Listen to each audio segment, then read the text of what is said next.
ನಮ್ಮ ಮನೆಯವ್ರು ಬಂದಾರ. ಶಾರದಾ ಮೇಡಮ್ ಅವರಿಗೂ ಜೋರಾದ ಚಪ್ಪಾತಡ್ರಿ.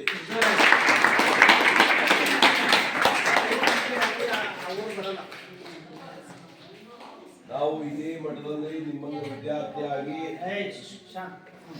ಗುರುಗಳ ಕೃಪೆ ಹಿಂಗೆ ಇದೇ ಮಠದಾಗ ಅವಾಗ ಇಷ್ಟೆಲ್ಲ ಇದು ಎಲ್ಲ ಪರಿಸ್ಥಿತಿ ಇಲ್ಲ, ಏನಿಲ್ಲ, ಭಾಳ ಕಷ್ಟ ಇತ್ತು. ಅವಾಗ ಕಷ್ಟ ಕಾಲದಾಗ ಸಹಿತ ನಿಮ್ಮಂಗೆ ಸಾಧನೆ ಎಂಬುದು ದೊಡ್ಡದು.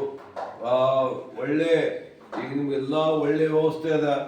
ಇವತ್ತ ಕುಮಾರೇಶ್ವರ ಉಚಿತ ಪ್ರಸಾದ ನಿಲಯದಲ್ಲಿ ನಾವು 34 ಮಕ್ಕಳಿದ್ದೆವು. ಈಗ 400-500 ಮಕ್ಕಳು ನೀವು ಇದ್ದಿರ್ಬೋದು. ಅಷ್ಟು ಮಕ್ಕಳ ಮಧ್ಯದಲ್ಲಿ ದೊಡ್ಡಪ್ಪರು ಹಿಂಗೆ ಕೂಡಾಕ ಹಿಂಗೆಲ್ಲ ಏನಿದ್ದಿಲ್ಲ. ಅದು ಕಟ್ಟಿಗೆದು ಸಾಧಾರಣ ಕುರ್ಚಿ ಇತ್ತು. ಅದು ಕಟ್ಟಿಗೆದು ಒಂದು ಕಾಲು ಹಿಂಗೆ ಜರುಗ್ತಿತ್ತು, ಒಂದು ಕಾಲು ಮುರಿತಿತ್ತು. ಅದ್ರಾಗ ಅಪ್ಪವ್ರು ದೇವ್ರು ಕುಂತು ಇಲ್ಲಿ ಒಂದು ದೊಡ್ಡ ಒಂದು ಸಂಸ್ಥೆ ಈ ಮಠ ಹೆಮ್ಮರ ಬೆಳಿಬೇಕಂದ್ರೆ ಇದಕ್ಕೆ ಮುಖ್ಯವಾಗಿ ಯಾರು ಬೇರಪ್ಪ ಅಂದ್ರೆ ಡಾಕ್ಟರ್ ಚನ್ನಬಸವ ಪಟ್ಟದ ದೇವರು. ಅದೇ ಗುರು ಪರಂಪರೆಗೆ ಬೆಳಕಾಗಿ ಡಾಕ್ಟರ್ ಬಸವಲಿಂಗ ಪಟ್ಟದೇವರು ಪೀಠಾರೋಹಣ ಮಾಡಿದ್ರು.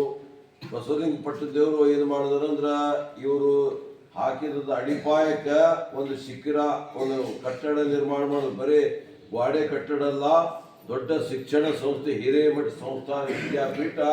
ಅದು ಡಾಕ್ಟರ್ ಚನ್ನಬಸವ ಪಟ್ಟದೇವರು ಜೀವಿತ ಅವಧಿ ಇದ್ದಾಗೆ ಅವಾಗ ಗುದ್ದಲಿ ಪೂಜೆ ಮಾಡಿ ಅವಾಗ ದೊಡ್ಡ ಶಿಕ್ಷಣ ಸಂಸ್ಥೆ ನಮ್ಮ ಡಾಕ್ಟರ್ ಬಸವಲಿಂಗ ಪಟ್ಟದೇವರಿನ ಜೋರಾದ ಚಪ್ಪಾಳೆ ತಟ್ಟಬೇಕು.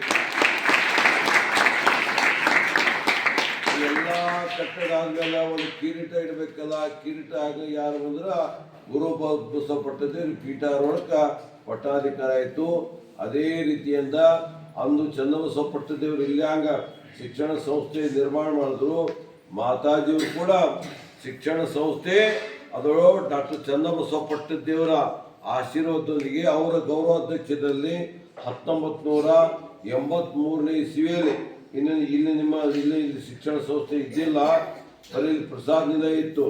ಅವಾಗ ಆ ತಾಯಿಯವರು ಆ ಭಾಗದಲ್ಲಿ ಗುರುಭದ್ರೇಶ್ವರ ಶಿಕ್ಷಣ ಸಂಸ್ಥೆ ನಿರ್ಮಾಣ ಮಾಡಿ ನಿರ್ವೃತ್ತರಾಗಿ ಅಲ್ಲಿ ಒಂದು ಅನುಷ್ಠಾನ, ಪೂಜೆ, ಪ್ರವಚನ, ಬಸವಧರ್ಮ ಸಮ್ಮೇಳನವನ್ನು ಬಹಳ ಯಶಸ್ಸುಪೂರ್ವಕವಾಗಿ ಈಗ ಕಳೆದ 38 ವರ್ಷದಿಂದ ಆ ಭಾಗದಲ್ಲಿ ಬಸವಧರ್ಮ ಸಮ್ಮೇಳನ ಮಾಡಿದ.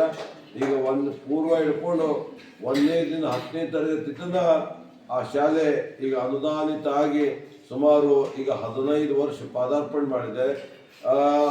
ಆ ಸಂಸ್ಥೆಯ ಜವಾಬ್ದಾರಿಯನ್ನು ಪೂಜ್ಯ ಮಾತಾಜಿಯವರಿಗೆ, ಅವರಿಗೆ 80 ವಯಸ್ಸು. ಈಗ ನನಗೆ ಆಗಲ್ಲ, ನಮ್ಮ ಪೀಠಕ್ಕೆ ಯಾರು ಬರೋದು ಬೇಡ, ಪಾಠಕ್ಕೆ ಬರೋದು ಬೇಡ, ಆ ಪೀಠ ಪಾಠ ನೋಟಕ್ಕೆ ಅದು ಡಾಕ್ಟರ್ ಬಸವಲಿಂಗ ಪಟ್ಟದೇವರಿಗೆ ಪೂಜ್ಯ ಮಾತಾಜಿ ಇವರು ಬಾಲ್ಕಿ ಬಸವಲಿಂಗ ಪಟ್ಟದೇವರು ಅಂದ್ರೆ ನಾನೇ ಗುರುಬಸವ ಪಟ್ಟದೇವ್ರಿಗೆ ಕೊಟ್ಟಿನಿ, ನಮ್ಮದು ನಿಮ್ಮದು ಗುರುಬಸವ ಪಟ್ಟದೇವ್ರಿಗೆ ಅರ್ಪಣೆ ಆಗದಂತ ಇಡೀ ಡಾಕ್ಯುಮೆಂಟ್ ಸಮೇತವಾಗಿ ಆ ಎಲ್ಲ ಜಾಗದ ರಾಗದ ಯೋಗದ ವ್ಯವಸ್ಥೆ ಪೂಜ್ಯ ಗುರುಬಸವ ಪಟ್ಟದೇವ್ರಿಗೆ ಮಾಡಿದ್ದಾರೆ. ಮುಂದಿನ ದಿನಮಾನಗಳಲ್ಲಿ ಒಂದು ಒಳ್ಳೆ ಇನ್ನು ಸುಸಜ್ಜಿತವಾದ ಕಟ್ಟಡ ಆಗಬೇಕು, PU ಕಾಲೇಜ್ ಆಗಬೇಕು, ಆಮೇಲೆ ಡಿಗ್ರಿ ಕಾಲೇಜ್ ಆಗಬೇಕು. ಏನೇನೋ ಆಗ್ತದೋ ಈಗ ಇದ್ದಿಲ್ಲ ಅವರು ಹಿಡ್ಕೊಂಡು ನಡ್ಕೊಂಡು ಹೊಡ್ಕೊಂಡು ಮುಂದಿನ ವ್ಯವಸ್ಥೆಗೆ ಗುರುಗಳಿಗೆ ಅರ್ಪಣೆ ಮಾಡ್ತಾರೆ ಅಂತ ಹೇಳ್ತಾ ಪೂಜಾ ತಾಯಿಯವರಿಗೂ ನಮ್ಮ ಜೊತೆಗೆ ನಮ್ಮ ಮಾತಾಜಿಯವರು ಸಹಾಯಕರು ದತ್ತು ಅವರು ಬಂದಿದ್ದಾರೆ. ಅವರು ಕೂಡ ಕಾಲು ಹಿಡ್ಕೊಳ್ಳಿ ಅವರಂದ್ರು ಭಾಳ ಟೆನ್ಷನ್ ಏಟು ಟೆನ್ಷನ್ ಮಾಡೋದು, ಎಲ್ಲಿ ಹೋಗೋದು ಅಲ್ಲೇ ಹೋಗೋದ, ಯಾವ ಟೈಮ್ಗೆ ಹೋದ ಅಲ್ಲೇ ಹೋಗೋದ. ಆ ಟೈಮ್ ಭಗವಂತ ದೇವರು ತಾನಾಗಿ ಬರ್ದದ.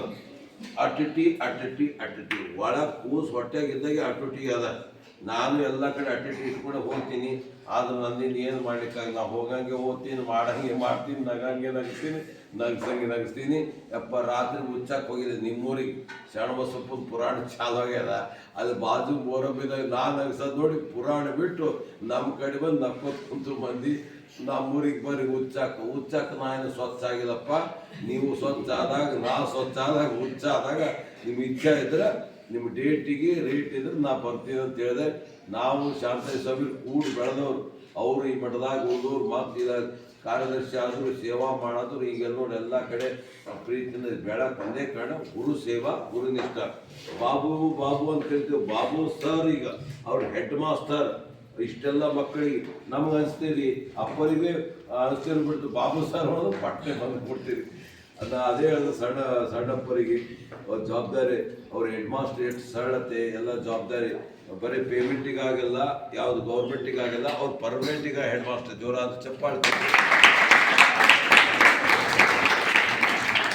ಮತ್ತು ಇಲ್ಲಿನೂ ಬಾಬು ಸರ್ ಅವನು ಬಾಬು ಸರ್ ಹಂಗೆ ಕುಂತ ಗಣಪತಿ ಕುಂತಾಗ ಆಗಲಿ ಅವನು ಪಂಕ ಹೋಗ್ಯಾರ ಪಾಪಿ ಏನು ಮಾಡೋದು.